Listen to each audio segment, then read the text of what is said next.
ago. And I wasn't even trying to surrender. I was just aware of an experience that I had in this reality, like a bad experience, like with some memories that were just not pleasant. And then I was aware of how that interpretation created the manifestation of this reality in my current state. I don't know if that's making any sense so far. No. It does. Okay, cool. So, but basically, I think like a big purpose to lucid dreaming is you become more conscious that you are writing this reality, or you are participating in the writing of this reality. So, I don't know if we could talk more about like why to practice too. Sure. Yeah. Well, the thing that you just said that really catches my attention is kind of the last thing of the riding the reality, or like kind of riding that wave. And again, what I have found in my personal experiences with lucid dreaming is that you can't necessarily control the whole dream. Like, it's one of those things where if you try to shake it too hard, if you try to hold on to it, and I would say again, even control it, then it dissipates and you typically wake up.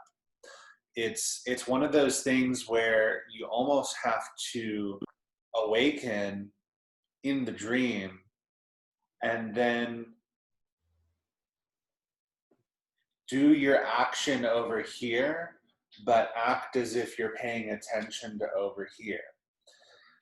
It's almost like you're allowing yourself that integration and letting it run its program, but then influencing certain factors to bend to your will. So if you want to have an interaction with somebody, you're almost inviting them into the dream, or you're like inviting them into the scenario.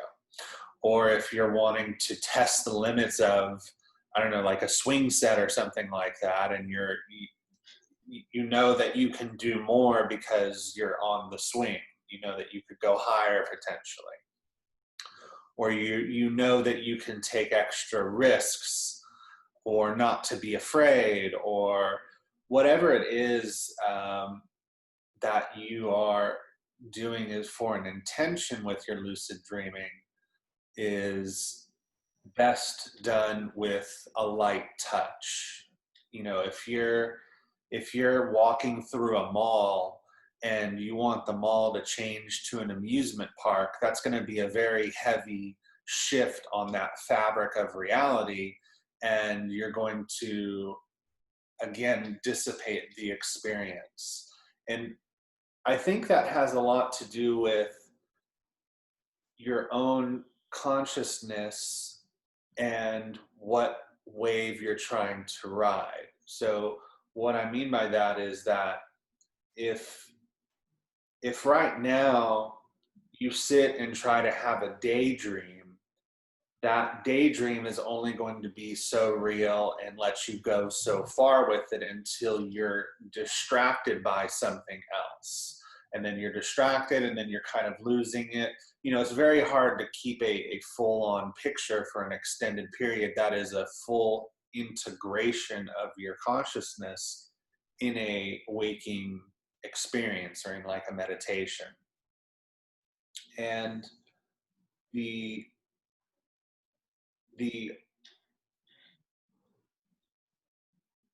sense when you're in a dream is, again, everything is already created for you, and again you're wanting to play act your influence in the reality that is in your dream.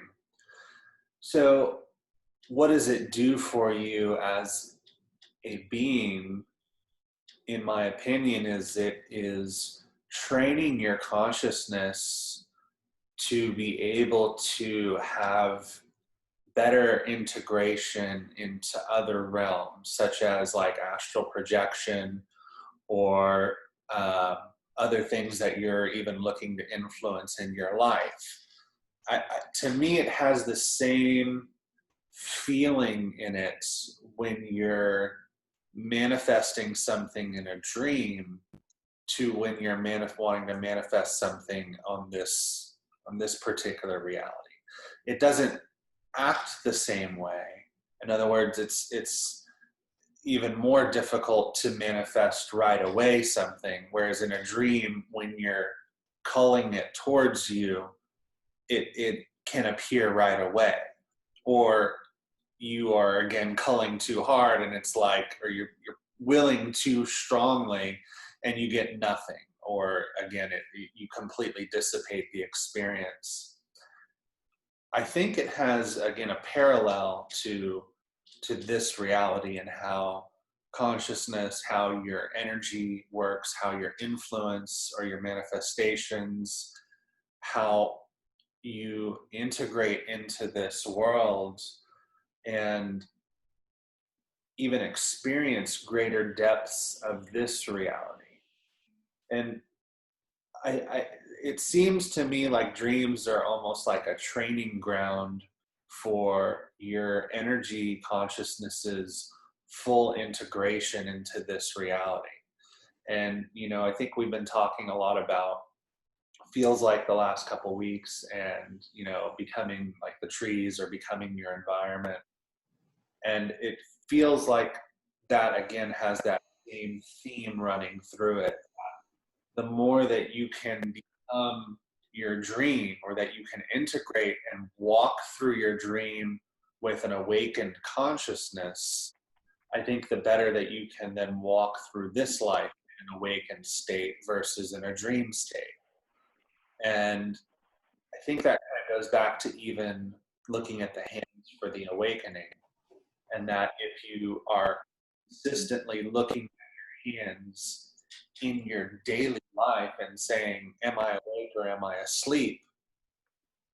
Even that is going to be a regular trigger for you in this life to just have that moment of awakening. And even more so, find out how difficult it is to stay awake. It's going to be equally difficult to stay awake in the dream world, not to mention that you're having to keep this balance of awake and asleep, because if you awake too much, again, the dream dissipates and you awake to this realm. Does any of that make any sense? Oh yeah. Mm-hmm.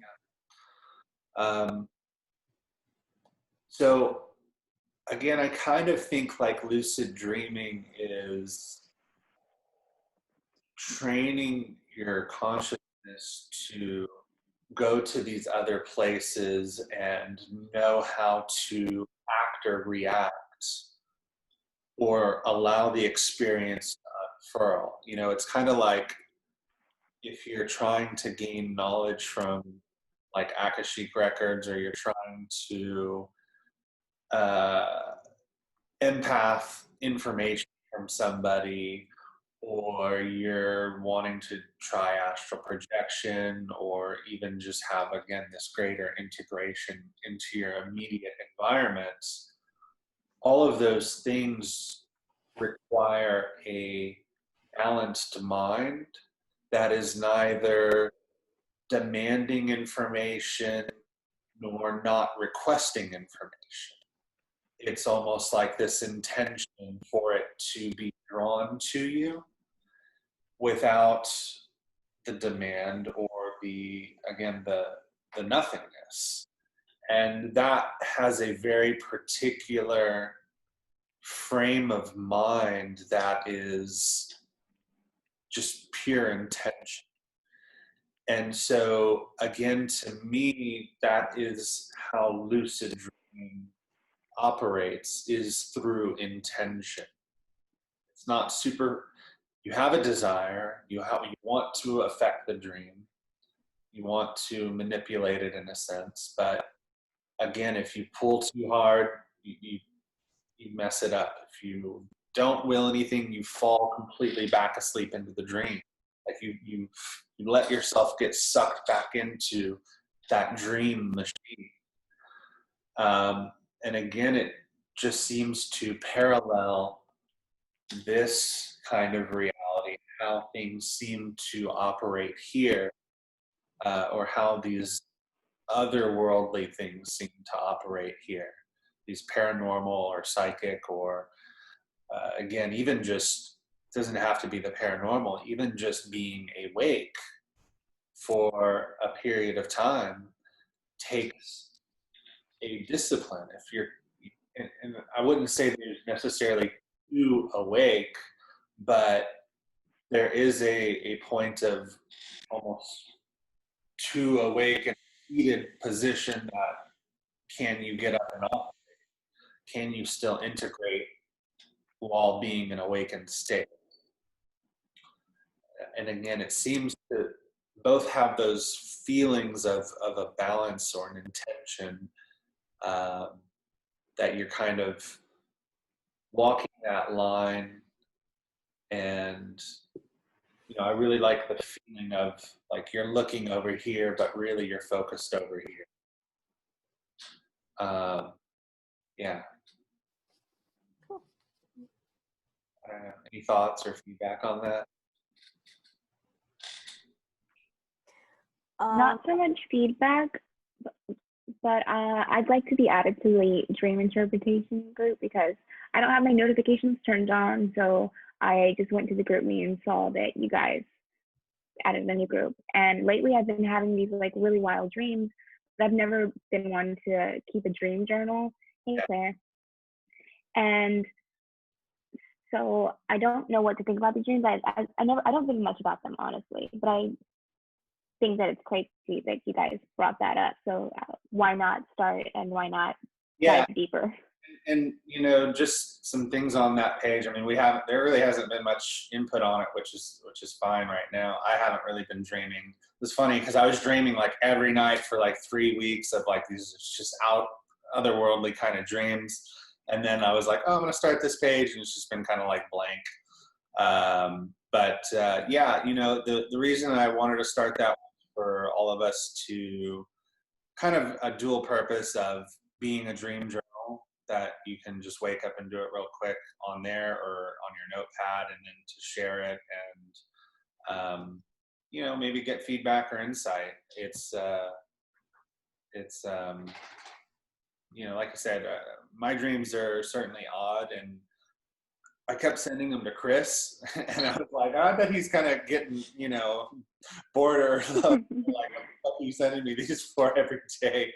But I was like, well, I want to send them to somebody, so that's kind of, and, so yeah, I'll definitely, in fact, I'll add you right now before I forget. And I actually, I remember being able to have control in my dreams, and that's when I started lucid dreaming. I haven't done it in a while, and I've been trying to get back into it because it's a really exciting feeling. And sometimes I'll even listen to lucid dreaming sleep hypnosis on YouTube, and that'll help me too, but it hasn't been as strong as it used to be. So I'm hoping maybe it'll help. Yeah, for sure. And again, the thing that seems to work for me for the longest time, and I haven't been doing it myself, but maybe try it, is the mantra method, which is in your sleep state, like repeating over and over again. I'm going into the dream, or I'm waking up in my dream. I'm waking up in my dream, or something along those lines. Whatever seems to work for you, whatever sounds good to you. I can control my dreams. I control my dreams. I control my dreams. I control my dreams. So for whatever reason, that seems to work for me. And it also seems to be, again, it's almost like setting that intention. So it's not about the words, but it's about keeping your mind. It's like the last, you're wanting it to be the last thing on your mind as you drift off. So it's like that's kind of running in the background, and then you're slipping away. And because you did that. And give it like a good week too. Don't, if it doesn't work the first night, you know, give it another go, give it another go. It's sometimes your consciousness needs time to assimilate that. And but I think you'll find some success with that. I know some of the other methods that that article said was, you know, set an alarm for 5 hours after you fall asleep and then go back to sleep, you know, within 5 minutes. I've never really tried that. I don't remember what else it did. I don't know how I feel about breaking my sleep cycle for and then going back to sleep for 5 minutes. Yeah, And not only that, I just also don't know, like, I've never had a dream journal. So, I mean, are you supposed to, because I don't remember all of my dreams or all of the details in my dreams. So when you wake up from your dream, like, should you write it down or should you just you should do it wait till the morning? You should do it right away. That's the best advice. That's what everyone talks about, is doing it immediately when you wake up. So it may even be better for you to just do a voice recording or a voice to text recording of it, because the longer you wait, the more it slips away. And I can't tell you how many times I had like super bizarre dreams and thought about writing it down and figured there's no way I'm going to forget it, and you know, just relax for a bit more, and then, like, you know, when I actually wake up, I'm like, what the fuck was that dream? You know, I completely forgot it. So the other thing is, the studies seem to suggest that writing down your dreams seems to also give you more. Yeah. What were you going to say, Brianna? Yeah, it helps with your recall for sure. One technique that I have kind of started doing, or every time I try to recall my dreams, is I just try to remember what's the most, like the last part of my dream.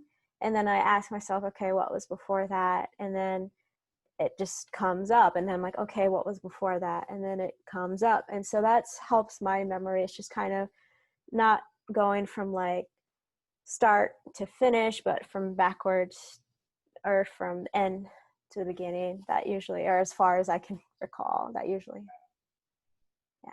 I would also say, like, sometimes the feeling that it imparted on you can be a focal point for trying to remember what was triggering those feelings, in helping your recall. So yeah, and the other thing so there's another couple of things about dreams that seem to, at least in my own personal experience with dreams and my own personal instances, back to it being a training ground. I've had many dream experiences where I have interjected my meditation or energy movements or things of that nature to great effect. Now, you could say it's just a dream, but you know, I have personally had, say, like battles with angels or with, you know, entities and those kinds of things.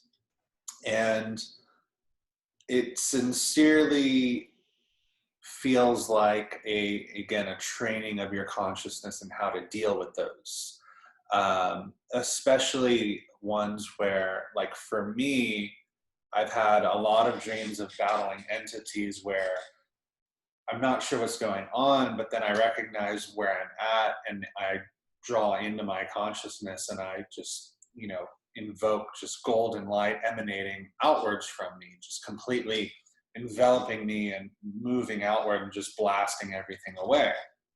And I've woke up from those when it happens and my whole body is just vibrating, humming. So is it just a dream, or is it, you know, something happening to my body, my consciousness? who knows exactly. But what I do know is that those experiences seem to impart some knowledge into my consciousness that I can then utilize when I'm approaching my meditations here, when I'm approaching spiritual practices in this particular plane.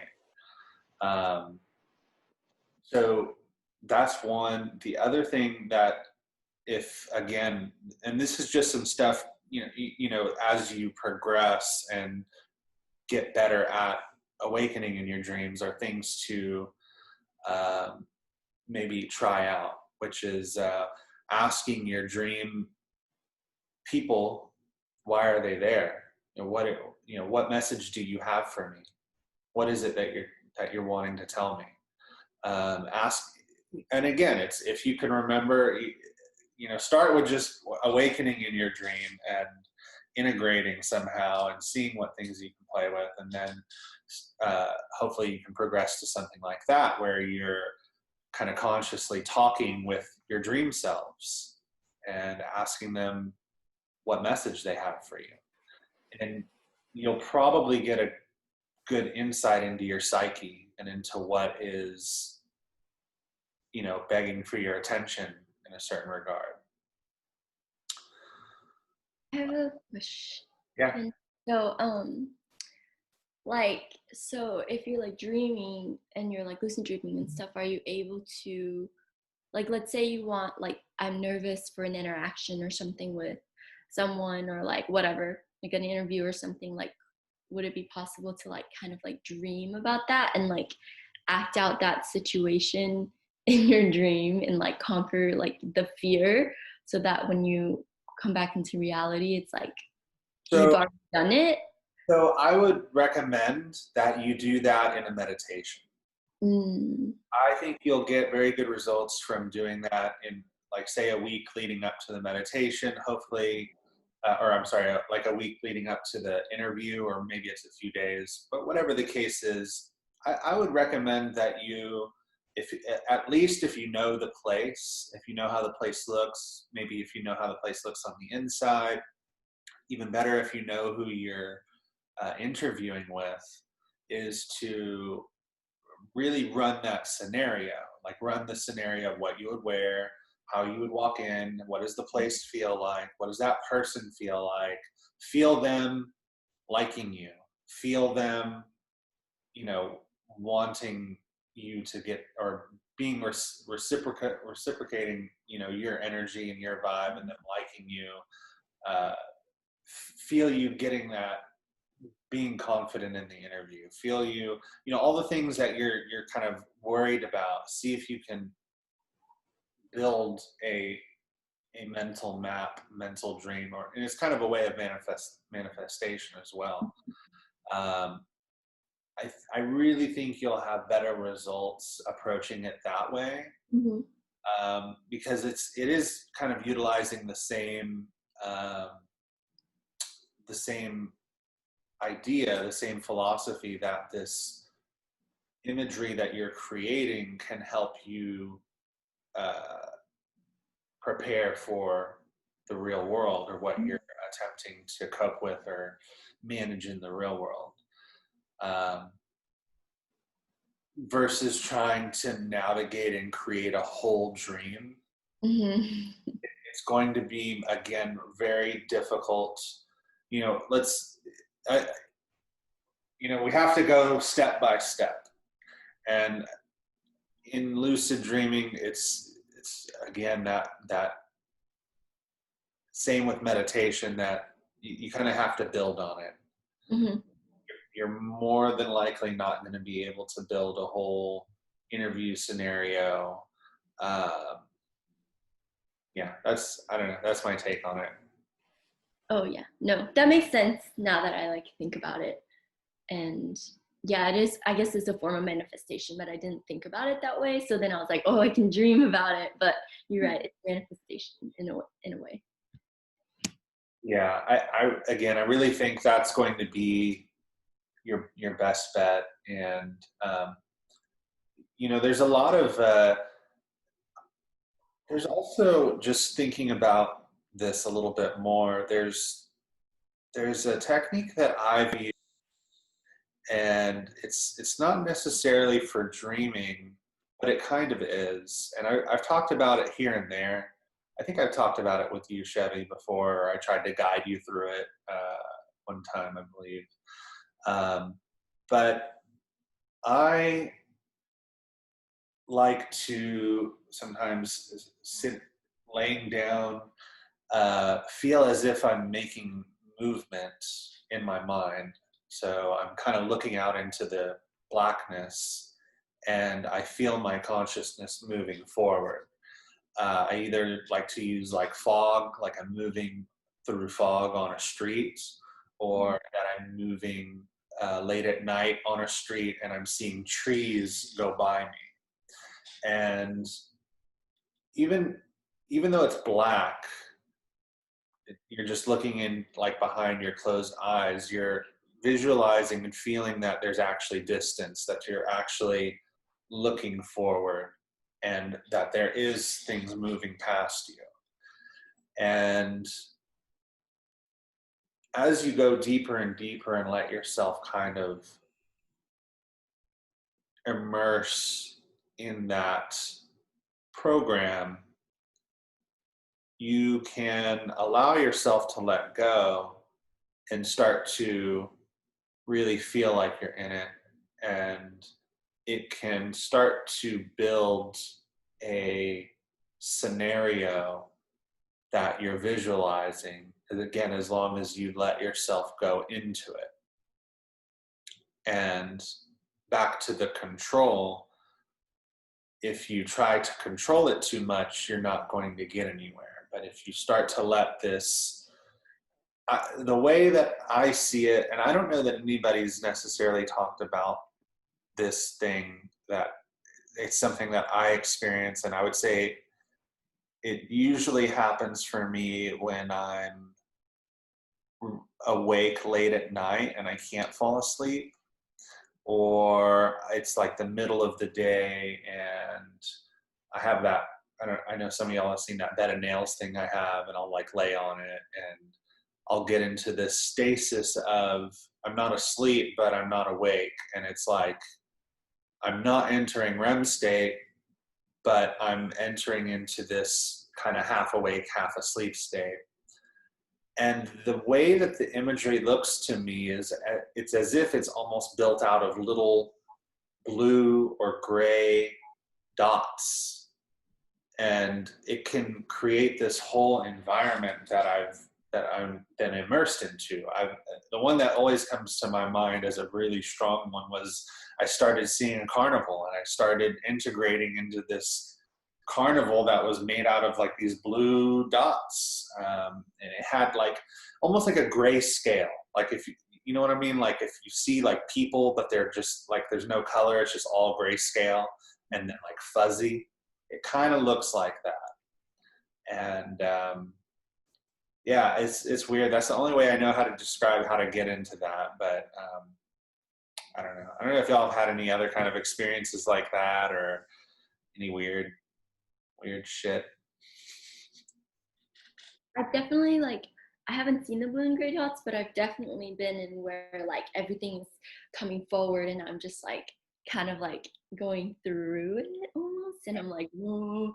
I was like, am I in like a tunnel, like the time tunnel or something? Okay, yeah, the time tunnel. I like that. Yeah, I would see again. See how far you can go with it, and it can be really interesting what your mind can do, or what places you go to, or what experiences you can have. Do you know if there's any way to like put yourself into sleep paralysis, or is it just random? Oh, sleep paralysis? Now that's a different thing. Yeah. I don't think there's a way to put yourself in sleep paralysis, and I don't know why you would want to go into a sleep paralysis. I I had a that fun my one experience with it. happens to me a lot when I'm like stressed. Yeah. Yeah. It's Yeah. like, it's weird. I don't like it because I'm literally like awake, but I'm like telling my leg to move, or like I'm like, get up from the bed, get up.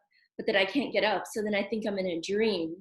So I'm like, am I dreaming or is this real life? But then I'll look around my room and everything is like in order. And so I'm like, get up. And then like I can't get up, and it's like scary because I'm like, I feel like I'm being like pushed down, and I'm like being pulled. It's so weird. It's so weird. Yeah, I guess the way to put yourself, the only time I've ever experienced it is I was like malnourished and sleep deprived, and that's not a fun place to be. So but when I was in sleep paralysis, I thought it was, I mean, once you get over the initial shock of that you're in sleep paralysis, for me, I was having a lot of fun with it. So, but yeah. Yeah. And I've never had a good time. I mean, I had one time that was really interesting, paranormal experience on it, but yeah, it's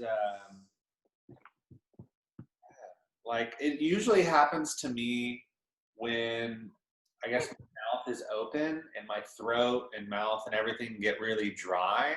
Start choking, or I'll start like and like I can't breathe. So then in my dream I'm either drowning or I'm getting choked, or like something's happening where I can't breathe. I'm like and then I kind of wake up, and then yeah, like you said, my body can't move. I'm like trying to like Yeah.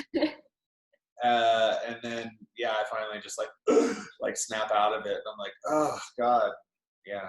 oh, never mind.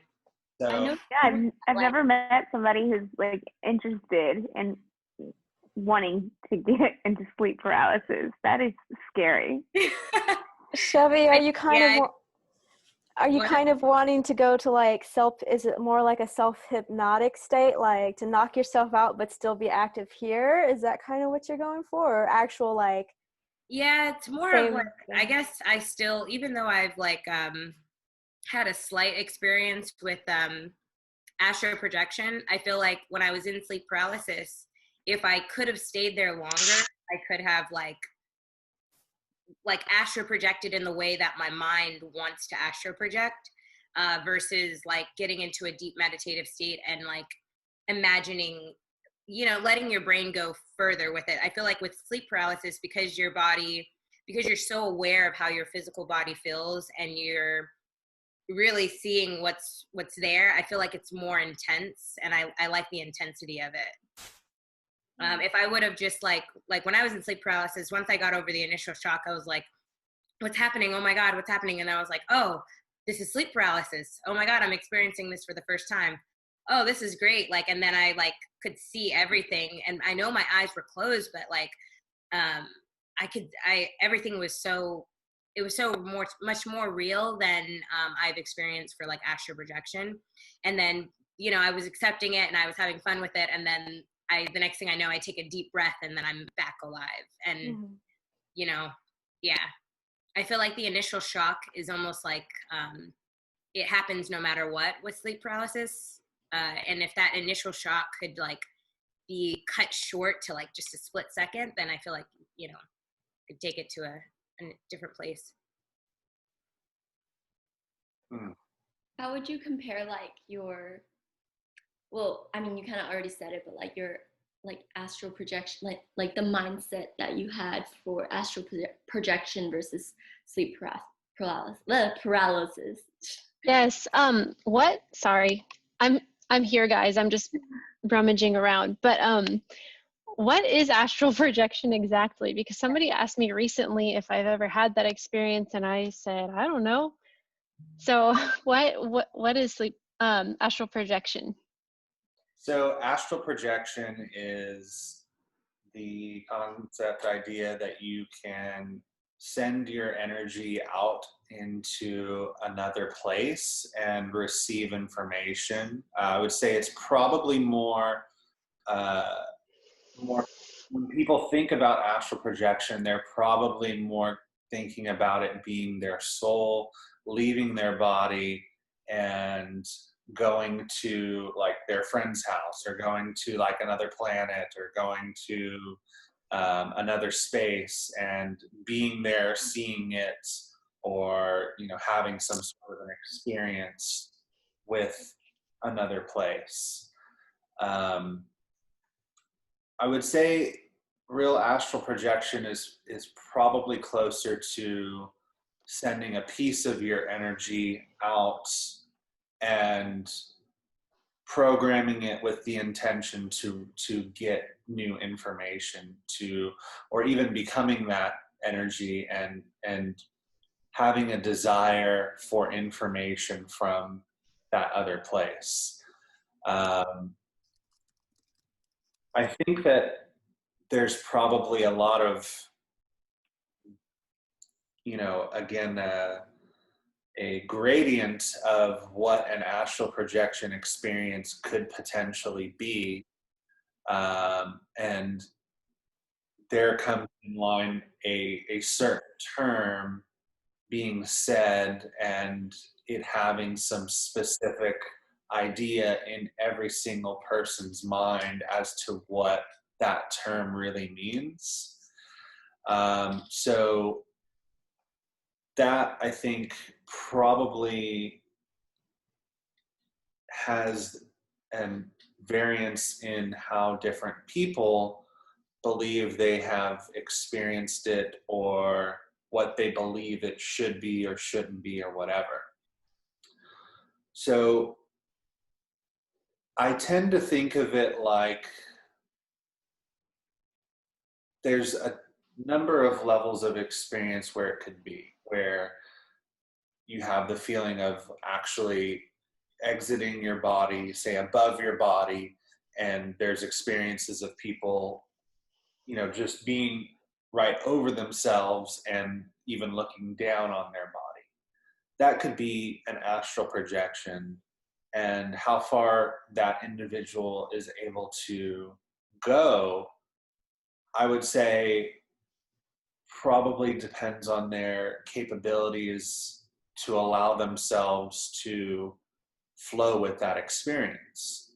So back to how a dream and lucid dreaming has a interplay between what you want to do energetically, is that if you can lucid dream and you can move through a dream with intention, and you again have intention but you're not trying to control, then that is where you get the best experience from the lucid dream.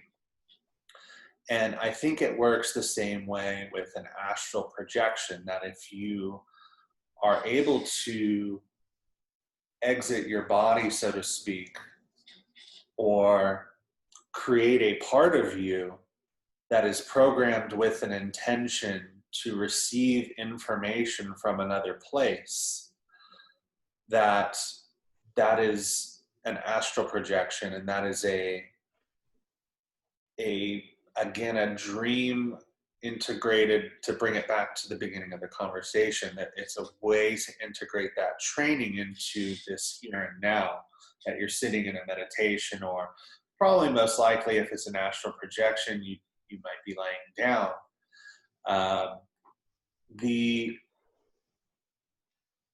The concern is, or the issue is, of course, how do you verify whether it's accurate or inaccurate, whether it's real or not real? And you could try and confirm certain things with certain people. Of course, if you're, say, practicing with a friend and you're trying to see what's in their room,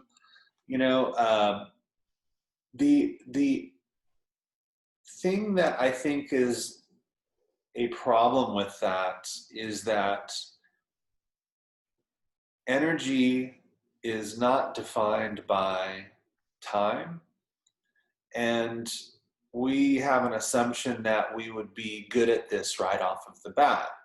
And I think that's where a lot of people would find failure and a unwillingness to try it again, in that you expect to be able to just go to see, your boyfriend, girlfriend, wherever they're at this exact time. And in all likelihood, your skill as a navigator, as a person trying to navigate their energy through this energy cosmos, is probably not that good. We have a hard enough time trying to lucid dream, right? Or even trying to do something energetically within your own room, right? So I would say, if you're attempting the astral projection, don't worry about right or wrong. Just go with the flow and see what happens, and practice with it, play with it, and see what kind of information you can get. So, and I'm sorry, I'm kind of derailing from your original question of what is astral projection, but I think that ultimately it's what people want for astral projection is to be able to like go out into the cosmos, or fly through the sky, or fly through the universe. And I think that if you set up for becoming that experience, that you certainly could have that type of an experience. Back to what I was talking about earlier, and feeling the darkness behind your closed eyes and moving through this fog. Now, do this same technique, but do it with an intention to be somewhere. So allow yourself to move through this fog and feel that you're moving through space, through this fog space for, try for 5 to 10 minutes or so, until you're kind of letting yourself go. But in the back of your mind, have an intention that you're wanting to fly through the treetops of, Huntsville State Park, or you're wanting to, fly over the ocean, moving through the sky. And starting, I think, with those simpler things will probably generate some results, where it's like, yeah, I could feel myself going through the sky. I could feel myself flying through treetops. I can feel myself, running over the mountains, so to speak. And as you get better and better at that, then I think you would want to interject that now into going to a place, feeling an environment, feeling a house, feeling a town, being, again, we all want to go see other worlds, and we all want to go see like other universes. And I think a lot of that is going to be a lot more imagination generated. Whereas flying through environments, it's like you have an internal feeling of where, Huntsville State Park is. Just, you kind of know where it is, and you kind of have an intention to go to that place. How much is it going to matter as far as a difference for if it's Huntsville, or if it's, somewhere else in Texas or whatever? Again, I think going and feeling the treetops is going to be enough to get you started, and worrying about the right or wrong is a moot point. And that you're going to have a lot more of a likelihood that you're experiencing something real, as far as an astral projection or a real place, because you're not shooting for, being on the moon or being at another planet. That you're starting with simple things and just rolling with it, just feeling how it feels, just letting yourself be in that and revel in it. And I think starting on that slower progression can help you build your skill for staying in that place and letting yourself roll with the experience, so that you're not so captivated by one thing, or so intent on capturing that experience, because that's what our brain really wants to do, is capture it. and categorize it. And the more that you're doing that, the more that you slip back into your body, it's like you just get sucked back in. You just, like a dream, or awakening from a dream, it's all just like taken away from you, and you're here now. In another way of looking at it is everything is all here. So there is no distance. As an energy being, you are in all places, in all times, at once. And so drawing any information to you is that you have an intent to know something, and you're kind of putting it out there and expecting a result, and it's coming to you. So there is no real distance from an energetic perspective. It's almost like you're a fixed point that's pulling on a program, on like a Windows program, so to speak, towards you, and you're pulling it to your forefront, and it's there. It's like it's automatically there, but it's all in this one plane of existence. So there is no distance or time that you necessarily have to traverse. So your energy doesn't, if you wanted to be in China, it's like you're in China right now. It's not so much a matter of having to fly for 24 hours over the sky and the ocean or whatever. Did I sort of answer the question? I think you did. I would like to get in like someone's personal experience with astral projection. Like, what did you or anybody else who would like to share? What did you guys feel? I have some, but if anybody else would like to share first. I haven't practiced astral projection too much, mostly because for me it was very difficult. But there was a technique that I used one time that really helped dramatically get very clear imagery and very much crisp. It's not normally very crisp and clear. It's more impressions and more like feels likes or frequencies instead. But memory techniques are a way to increase your ability to have more crisp data. So maybe you go into the grocery store, you walk through, do your shopping, you go out, and then you try to remember, your whole process. For me, I was actually reading a memory book. It's called The Art of Memory, and some theorist said something about some sort of using memory, and then all of a sudden I astral projected to my bathroom. Like, whoa, that was weird. It just kind of happened out of nowhere. But other experiences have been just a bit difficult. I do believe I have a tendency to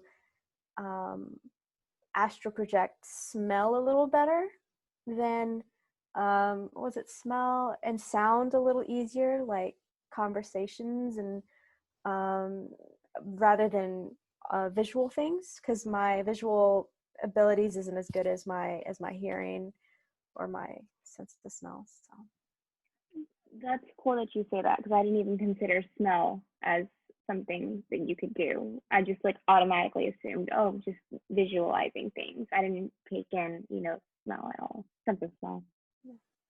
Yeah, those were some really great tips and points. The memory one is really good, and further to the memory one is learning to distinguish kind of real from fake. So what I like to do is, okay, so you have like your bathroom, right? And so if you recreate your bathroom in your mind, make it as real as it possibly can be. The colors, the feeling, the shape, the smell, the size, how it feels to stand there. Now completely change it to some like hot pink color, or, a completely different look to the bathroom from what it is, and feel that difference in your chest. Feel how it feels unreal. And I thought the first thing you said, Brianna, about the feeling is that, you know, and I didn't mention this before, again, we expect to be able to see something, and we expect it to be super clear. And that's most likely not going to be the case. You know, you don't really have eyes as an energy body, but you have that feels like sensory. And I think because we expect to have eyes, we do kind of see something. Because we're still in our physical body, again, back with the smell or even with hearing something, that you may have an expectation that your sensory will work that way and that your energy is reciprocating that expectation of sight and smell and sound and touch. And again, back to what could, you know, be failure at the beginning is that expectation that you see something super clear, or that it's like that it looks like you looking right here right now, and in fact it's probably very unlikely that it will. Go ahead. With that, I mean, it's typically extremely fuzzy for me, but I feel like having like a level of confidence in what you're doing as well, even if it doesn't look necessarily right. If you, like, for me, I'm extremely visual, so like I can create a whole world in my mind, and then have the feels like there too. But I I feel like it's really important not to get caught up on like whether something's like right or wrong. Just build it and go with it, you know? Absolutely. I 100% agree with that. And I would say even the same thing with like meditation. And I think that's why the meditation is such a keystone piece of spiritual progression, because, you know, you're training yourself to not have some expectation. You're training to just kind of sit and be with it and experience and not judge if it's right or wrong. And yeah, and the reason that's such a great point too is, or the other reason is just that back to the fear of failure. And, you know, am I imagining it? Am I, you know, don't worry about it. Just roll with it. And whether you're imagining it or not, just experience and be happy that you're experiencing something, even if it's like some other world that you created. Well, would you have done that otherwise? You know, would you have been in you know, enjoying some experience if you hadn't sat down and attempted? So what difference does it really make? I've had some astral projection experiences. The one that always like struck me as the most real was I was in my living room and I was watching Tom and Jerry, and I don't know if I was tired or what, but I laid down and I kind of felt myself starting to shift. I guess what I was doing was I was feeling me, but then I was feeling above me. So it's like I'm feeling the space above my body, and I'm kind of going back and forth, and my body started to kind of tingle, and I just kind of was letting it melt into the couch. And all of a sudden, I kind of just popped up out of my body, and everything, I was seeing it. It was like I saw the TV, I was watching the show, but I was up out of my body, and it kind of, everything almost looked like I could see it, but it almost had like no edges, and it was like as if it was like a paint stroke, you know, sideways kind of look to it. And I Wait, Alex, can you explain that? Like a paint stroke sideways kind of look? What do you mean? what do I mean? It looked as if like everything was not fuzzy, but like, okay, so you know, if like you were painting like on a canvas, right? And if you were painting a whole, I'm trying to see, you probably can't even see. If it's like this, and the edges were like frayed out, kind of. So it was like, does that kind of make a little bit of sense? So it was like the image is here, but it'd be like, you know, you see the image of like the person or whatever, but the the colors are running that way and the colors are running this way. So it's almost like a blended look. Does that make a little more sense? Almost like the pixelated Yeah. type thing. Almost pixelated, yeah. It looked kind of pixelated. Definitely wasn't super clear, but it was clear enough that I was like, the fuck? Okay, like, and then I looked to my right and immediately I was like, I want to go outside. And it was like, as soon as I thought that, I was outside and I was in my driveway. And I looked to the left and I saw somebody taking their trash out. But then I had this feeling about my body. And because I thought, again, back to my body, it was just like, I was like, just sucked back in. And I was like, ah, what the fuck was that? Like, that was weird. And you know, just so you'll know, at that time, I was intentionally practicing trying to do astral projection regularly. And so when it happened, I wasn't necessarily trying to make it happen. I kind of slipped into it. And I think that's because I was, again, practicing it regularly.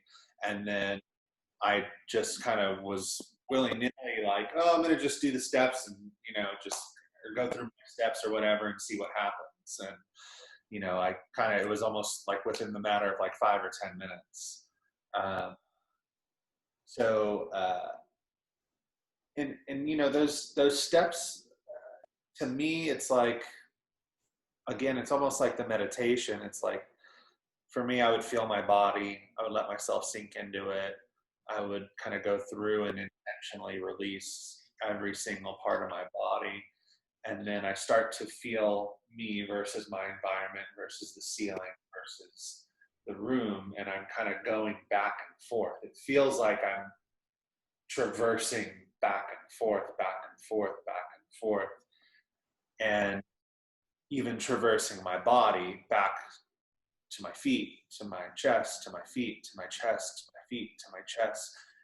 I think it's that back and forth action that is helping your mind kind of process and move out beyond you. It's like in, out, in, out, in, out.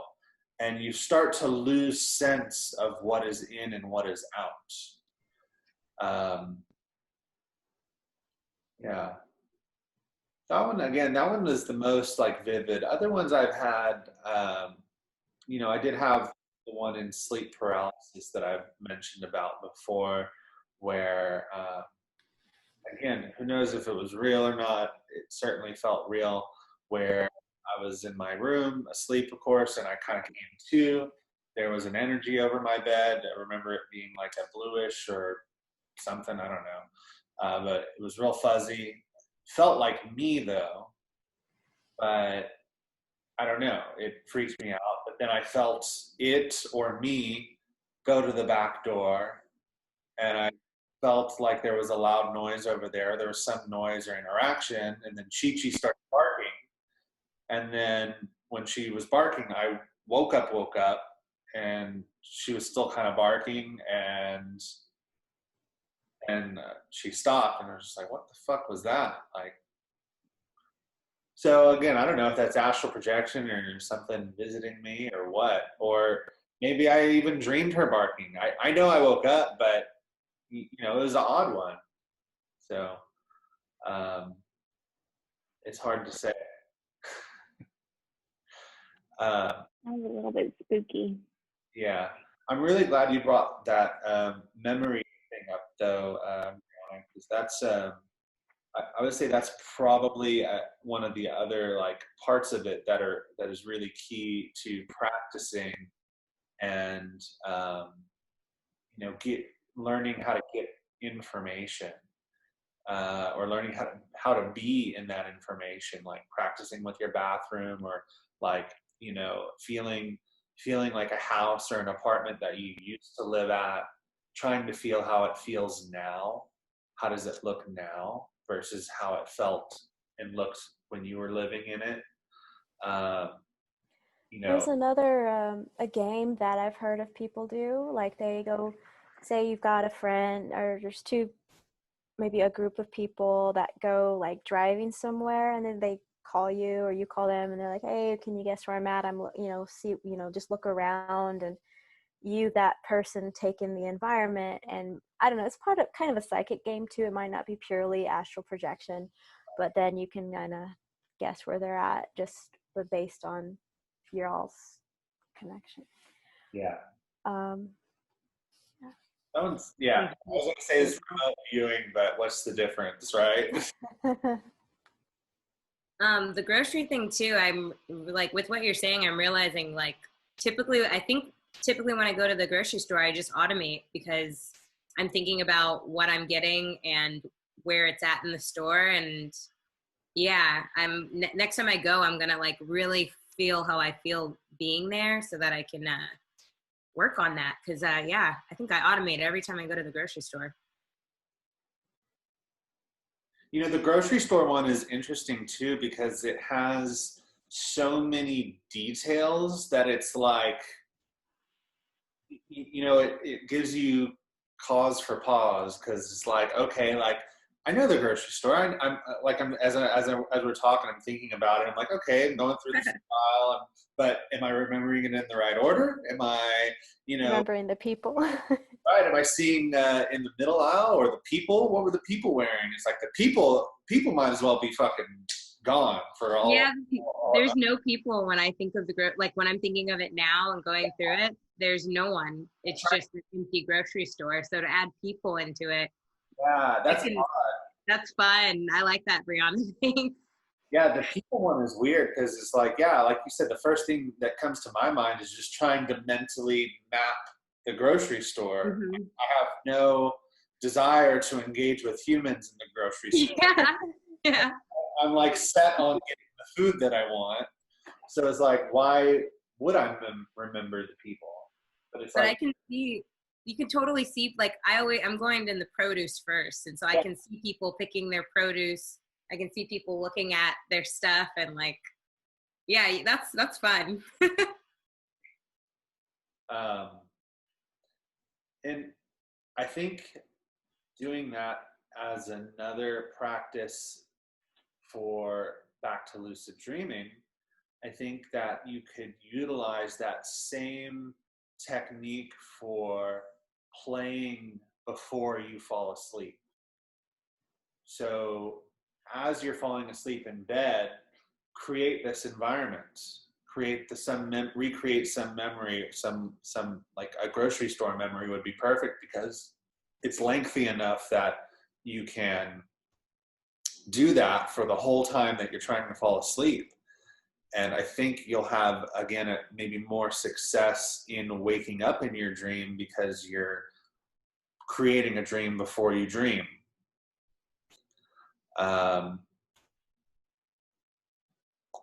It's worth a try, if nothing else. That's what I typically do with lucid dreaming. Creating the environment first and going into that environment. It's typically completely different when you get into the dream, but it gives you a kind of a foundation to start with. And it helps rest your mind and all that stuff. Interesting. Yeah. I don't know. Any other thoughts? Yeah, go ahead. So what you just said, it reminded me of there's that time like right in between falling asleep and being awake. I forgot what was so special about that moment. Do you remember? There's warm. Cozy. That's a slip state. So it's okay. There's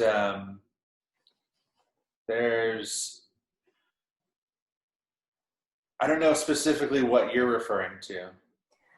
It's a class that I heard a long time ago, and I just can't remember the context of that importance of being there.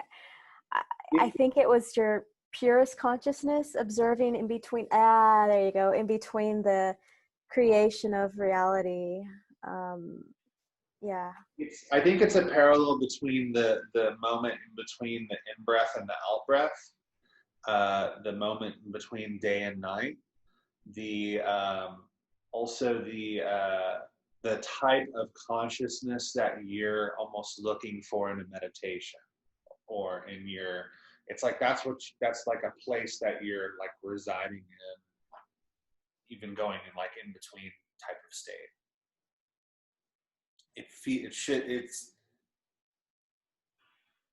It's almost like, because it's almost like you're gliding. It's just like that. Oof.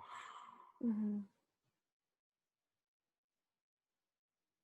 That's like the ultimate meditation space for me. That's like my favorite meditations are like when I can stop right there and just coast that place out throughout the whole meditation. Yeah. Any other thoughts? Speaking of meditation, I was able to do that recently with your playlist, and it's been a while since I've been able to go deep. And then I think Alex's are for the ones he makes out for like when you're already coasting, how to keep it. So now that I've got that taste again, I can probably go back and really benefit from yours. Yeah. Is it because it was shorter? No, just certain rhythm patterns you chose really, I guess they work for me really well.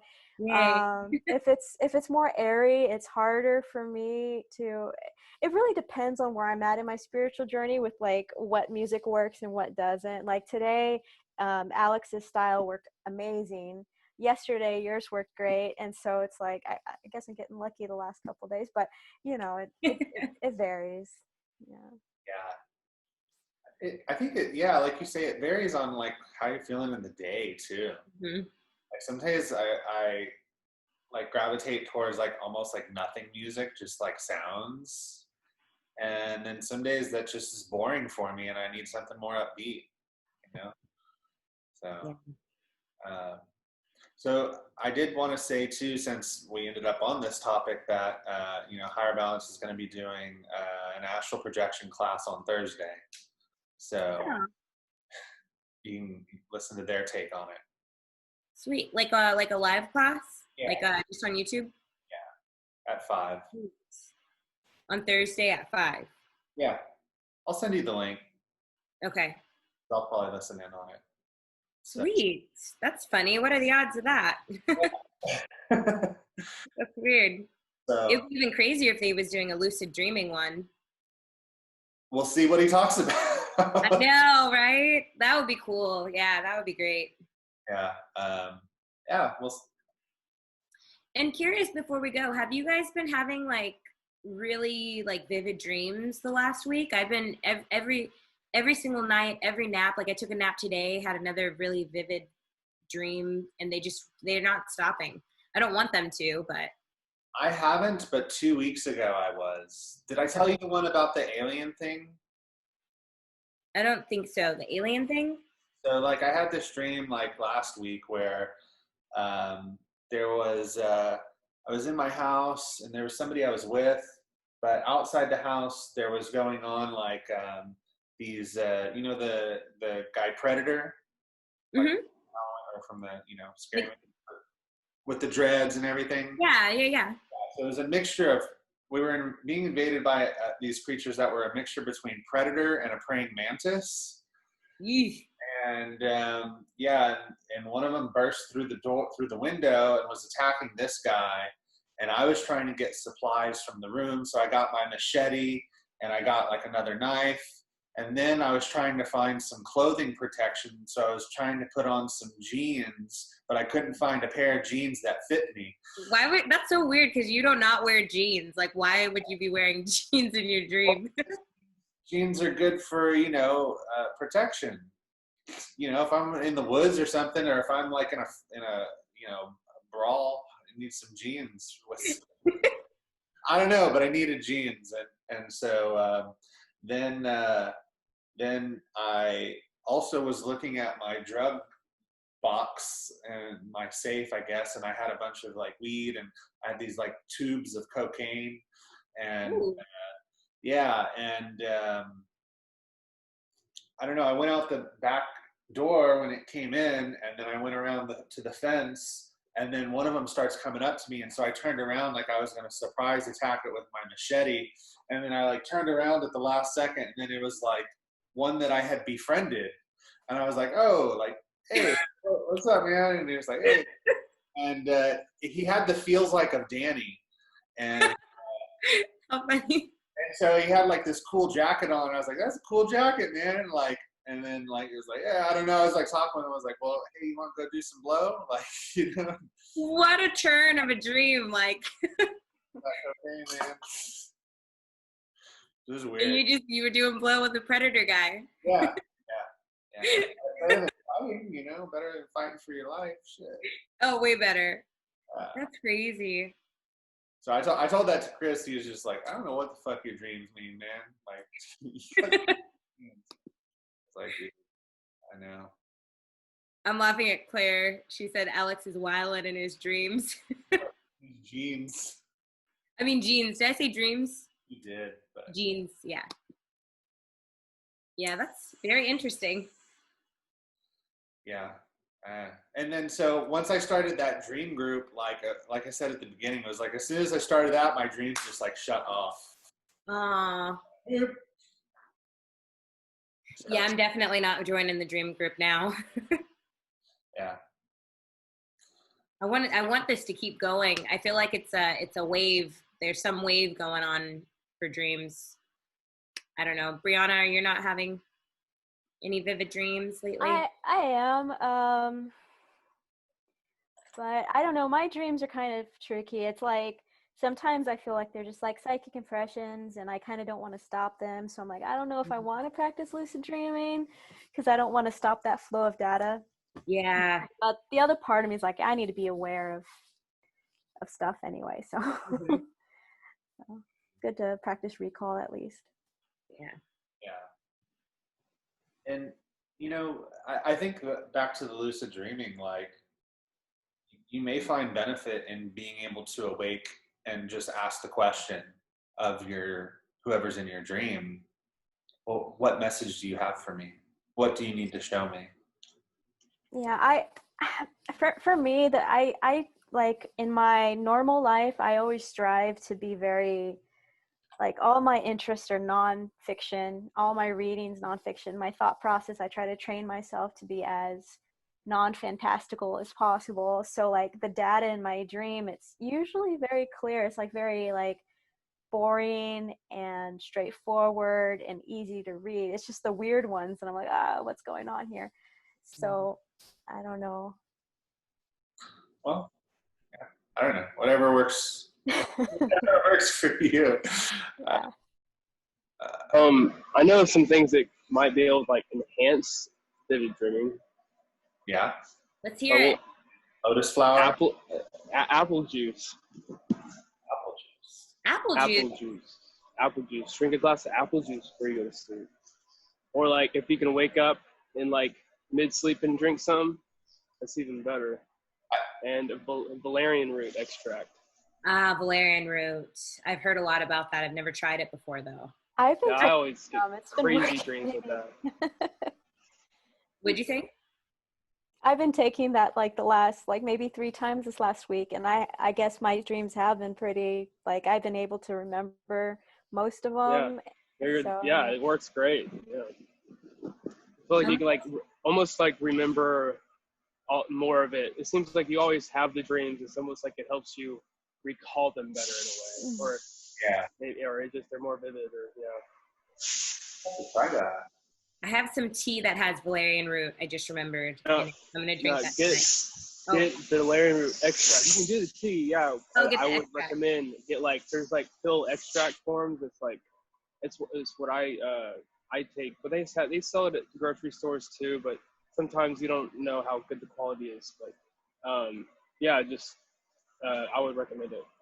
Do you have like a brand that you recommend so I can get so I can find it? I could send a link.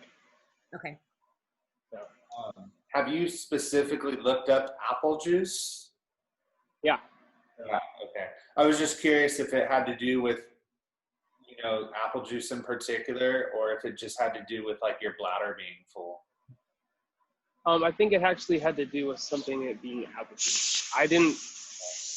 do enough research to verify that. But I'm pretty sure it's just apple juice, not bladder pain. Because like for whatever reason, like and it just came to me as you said that the week before last when I was having a lot of dreams, I also was like regularly going to bed like when I needed to pee.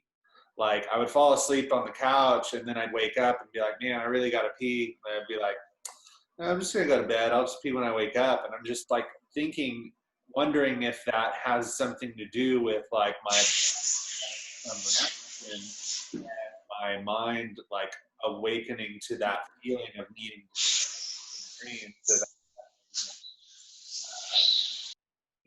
remembering my dream. And I don't know why I did that, why I do that either. That's a really weird thing to do.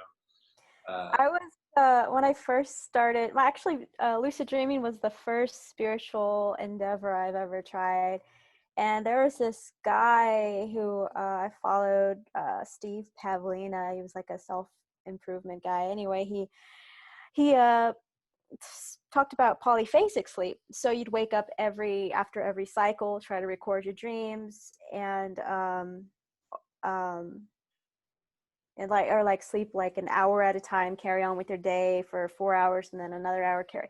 It's I wouldn't recommend anyone do it again, but I think trying to drink so you have to wake up to pee was one of the I don't know, but it sounds familiar. Yeah. Every time I feel like when I have that issue, I'm always dreaming when I need to pee, and it's like I always like try to pee when I'm dreaming, and it never happens.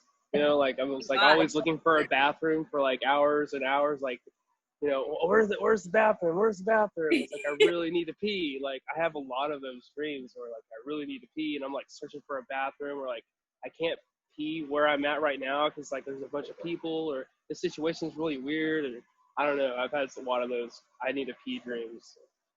Yeah, I've had those too. When I went to China, it was like the first night that I was there, and the time is like completely like 24 hours basically, like different. And so I was sleeping at like a weird time, and I just remember specifically like going up to like a urinal and peeing, and then like waking up and being like, I gotta go pee. Like, I don't know. Yeah, the pee dreams are weird, but yeah, I was gonna say too, the lucid dreaming was probably my first spiritual kind of endeavor or experience as well, and it just so happened when I was young. Me like learning to lucid dream on my own when I was like 7, 8 years old, and it was like one of those like born out of like frustration or out of like necessity, because every single night I had a nightmare. Like every single night without fail, I had some nightmare: zombies, the devil, like vampires, like monsters, like whatever. I was just like, I always had a nightmare every single night. And so I eventually learned to enjoy it. I would like look forward to the adventure. And then I started learning I can control my dreams. I can control my dreams. Like it's doing that. So some of the stuff I'm saying tonight is just shit I learned when I was a kid. Yeah, I started like, again, being able to control, being able to interact and enjoy and manipulate. So. Dude, Alex, that's really crazy, because that's exactly how I got like learned to lucid dream. Like exactly the same way. I didn't have nightmares every night, but like, and this is like the last time I really even had a nightmare. It was so stupid. It was about like Ninja Turtles and like this crazy, like, and I can still vividly see it. And I learned how to lucid dream because I was like, I can get out of this dream. You can get out of this. You can wake up. You can do this. And then like I was in it, and then I woke up, and then I like from there, and I think I was only like 7 or 8. From there, I, would go into a dream that I really liked, and then the next night I would be like, I want to go back there, and I would just repeat that what I saw in my head, and I'd go in, and even if I like woke up to go to the bathroom real quick, I'd go pee and be like, oh, it's cool. I'm gonna go right back to that land, which I still dream about it. It's my favorite place to go, and I could go shut my eyes and go right back there. And I feel like there's something about learning this technique as a child that, like, I don't know, does something like in your, maybe it like, I don't know, but that's pretty wild. I didn't know anybody, like anyone else has had that same experience of learning based on fear, kind of. Yeah. It's interesting that you say about, you know, you have like a favorite place in your dream. I don't know if I talked with you about it or who I was talking to about it. Yeah, we've talked about this before. Okay, about like dream places. Like I definitely have like places that I go to that I go every now and then. And it's like in the same spot. It's like in the same spot in my brain too. Yeah. Feel where it is in my brain. And like, I don't know, that's an odd thing, I feel like, to have like a similar place that you go to, or the same place even. That actually, that reminded me of, I don't know if y'all get this, where you wake up like too early because you have shit to do, but you still feel like you didn't finish something in your dream, like, Yeah. and then when you finally take a nap, it's like you do it and then you wake up and everything's a-okay. It could just be you're tired and you need more sleep, but it literally feels like you had an objective. Yeah. Yes.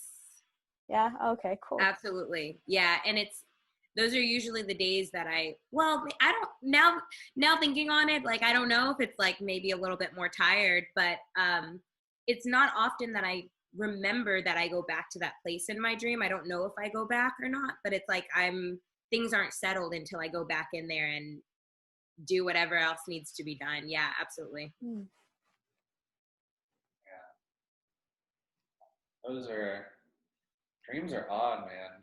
And so fun to talk about, like. Yeah. I really do think I think it's like a parallel to your spirituality. And again, I encourage, if you can lucid dream, to practice like energy movements, or practice a meditation, or practice like find some way to integrate your spiritual knowledge in there, and you're going to find like this capacity to do it like Jesus style, like you can really do it and get the feeling and have the whole like experience, and that knowledge is still learned. So it's learned into your consciousness. I don't know. Again, I just try it. You got nothing to lose. Yeah, that's one thing I haven't really tried yet as far as dreaming, is bringing like my spiritual practices into it, just because like with a dream, I don't feel like I have very much control other than being able to like see through all these eyes, all at once, and be all these people. So that's definitely something that I'll maybe start trying and see what I can do with it. And again, with me, I'm lucky in the sense that it was born from necessity, that I have a lot of possession dreams. I have a lot of dreams of being attacked by entities, having to deal with some being in the room with me or in me. And so because of that, I've learned to interject my practice into dreams. So it's, those dreams freak me out the most. So it's like, I can't necessarily say, I mean, it's definitely a benefit, but it's like, fuck, like I have some pretty intense possession dreams where oh God, I'm just getting chills thinking about it, because it's like I wake up and I still will feel it in the room with me, and it's just like I have to just be like purge it out, because it's like, fuck. I had a recent dream kind of like that. It was it felt like if I continue on a certain timeline, I was and I was in our log cabin, and the lights just like went off, and then I could feel this like entity enter, and then oh my God, like this like freaking like war type. We were like being hunted, and I'm like, as soon as that happened, I like I freaked out. I woke up and I had to like check the house, and well, this is a dream. It was a dream, but I woke up. I woke up out of the dream, and then like it freaked me out so much. I had to, make sure everything was okay. I was hoping that wasn't an impression, because sometimes when you dream, you get impressions from your external environment that you're just dreaming the scenario out in. Like if you have a dog that barks, you dream that your dog's barking. So I double checked just in case. I had a dream that I was sitting on the front or third row seat back from a bus, and this guy came up with a shotgun and just shot me right in the face, and everything went black. And then I woke up. Ugh, That was probably the craziest dream I ever had. gosh. That's intense. I know I feel like we're running out of time, but I just want to say one more like dream. And this was recent. This was like last week. And yeah, this was my first experience of like dying in a dream. And I think it's really weird that like when you die, like right when I died, I like jolted awake. And in the dream, like, somebody had like slit my throat, and I was like in an apartment alone. Like they slit my throat, but then they were gone, and I was in there and I'm like dying and I'm bleeding out, and I see the blood dripping, and I have my phone's like on a charger, like just close enough for me to like try to dial 911 and stuff. And like trying to talk to them, like they hit my voice box. So it was really difficult for me to speak. And they eventually hear me, but and like, this was almost, I don't know if I call this a lucid dream, but I felt like so in control. Like I felt like I was really, really there. And just feeling myself die out, I was just like, I felt the blood leaving my body. I felt myself slowly just like, the air, like it felt so real. And then, the ambulance they came and busted the door down, and they get me on the sheet, and I hear the voices like, oh man, we're going to lose her. We're going to lose her. Like, I don't think there's not enough time. And I'm just like, I see them all, but I also know that my eyes are closed. And then I just like take one more deep inhale, and then I exhale, and then it's lights out. But I like jolt out of my sleep, like as soon as I take the exhale, and it's like, and I'm awake, and I'm like breathing hard, really heavy. And like, it was crazy. This was what's today? Tuesday. This was like this was on like Thursday. Yeah, this was Thursday. So it made me really weary. Like, oh my God, like, am I dying soon? Like, somebody gonna slit my throat soon? And I kind of just came to I just kind of felt okay with it. Like, okay, well, if I am gonna die, like, I'm ready for it. And the dream prepared me for, this incident that's gonna be coming. I don't know. It feels so weird. You guys are so quiet. I hope it wasn't too much. I've actually had that feeling recently too. So it's kind of weird that you have that, but I feel like it's gonna go off topic and whatnot. So like, but yeah, I hope we survive. I hope we make it through too. And I hope I am near the phone, and I don't know. It's crazy. Yeah. Who knows? Sorry, I hope that wasn't a bad ending to No, we're all big girls and boys. You got it. Okay. No, I was gonna say too, like I know as a kid as well, I had premonition dreams, but it was always premonitions about video games we were playing. So like, I had a premonition about Super Mario Brothers on Super Nintendo, where it was like in the first ghost house, if you like fly up to the left, there's like a secret, and like sure enough, that was there. And then there was this level in Castlevania that we couldn't beat, and then like I don't know, I had a dream about it. Woke up, I was like, dude, let me try it. And me and my cousin Ian, and dude, he was there for both of those. I think he was for sure there for the Castlevania one, and we beat the level. So dang, little tricks that serve no real good purpose after that, but I mean, it served purpose in your life at that time. Yeah, nothing super useful, but it was cool. I used a premonition. I was trying to make my handrail for the stairs I was making, and I didn't know how I was going to bend it. I thought I was going to have to use a torch and heat and do something fancy like that, but I ended up just finding a really big tree and a rock, and I just bent it and moved it along. I kind of I guess it's not premonition. I don't know what you call that, but it was just, Inspiration. but it was just kind of off the cuff, kind of like, let me see if this works, and it worked perfectly. It fit the stairs like perfectly. I'll have to share a picture, but yeah, it's it kind of amazing. It took me like 10 minutes, that I spent hours, if not weeks, thinking about how I was going to do this. And I go downstairs, I find a big old tree and a rock, and I just shape it by bending it and moving it. It's a 20-foot long pole, you know. Wow. Yeah, it was pretty cool. You're fun for everything. Don't forget to send that photo. Yeah. For sure. Well, y'all got anything else? I'm biting my tongue because we can go on forever. Yeah. Do. I'm just getting hungry. But there's no time limit.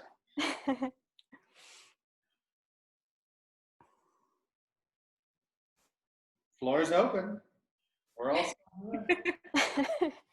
I forgot what it was. It was just going to be a ramble off of what Drew said. And like, whenever I was practicing, like memorizing music, one of the tricks was you go and take a nap, and then your brain is going to like just, grasp and sort through all of that hard work. Your subconscious is going to sort through it. You come back, you work a little bit more, you go back to sleep, take another nap, or, between classes, and then it just helps. It's just your brain has a faster processing ability sometimes. So. Yeah, I've been taking piano for the first time, and that it makes a huge difference when you walk away with it, take a nap, or it's like you're reloading everything that you've learned, and it's like your brain's doing all the work, and then once you come back to it, it's like, okay, I'm ready to reload some more to it in a way. So, yeah, I know what you mean. Yeah, that was a necessity for me when I was studying Japanese in school. I remember I got to a point that it was just so difficult. Like I felt like I was breaking my brain to try to like learn it. And then I would take it, like I didn't do this purposefully, but I would take a nap. And then in my nap, I would be practicing and studying the same things. And then I'd wake up and then I'm like, oh, all of a sudden it all clicks now, you know? So yeah, that's so crazy how our bodies work. Yeah. Your body knows what it needs. I mean, it's like a computer. It's like you leave it on and you're running all kinds of programs, and it's just like, fuck. Yeah. Brain kind of works the same way, and I think, in shutting down, it's like clearing all that clutter and starting fresh again, right? But I mean, there's also the parallel from that to on the daily to like also the necessity for taking vacation from work, and that studies have proven that when you take vacation, you're actually more productive when you come back from vacation, or that like, so I think there's a little bit of necessity in that break. And, that I think that applies to all things, whether it's even your spirituality. I'm not saying that you necessarily take a break from it, but there's probably a necessity to enjoy some other aspect of it at times. Like when you're hitting it hard in one regard, it's like, okay, take a little mental break from that, and maybe focus on some other aspect of it, or even just sucking into life for a little bit. There's nothing wrong with that, or vice versa, sucking into spirituality and extracting yourself from life.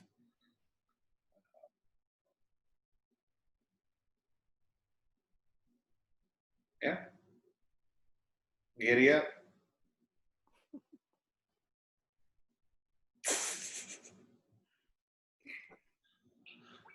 All right.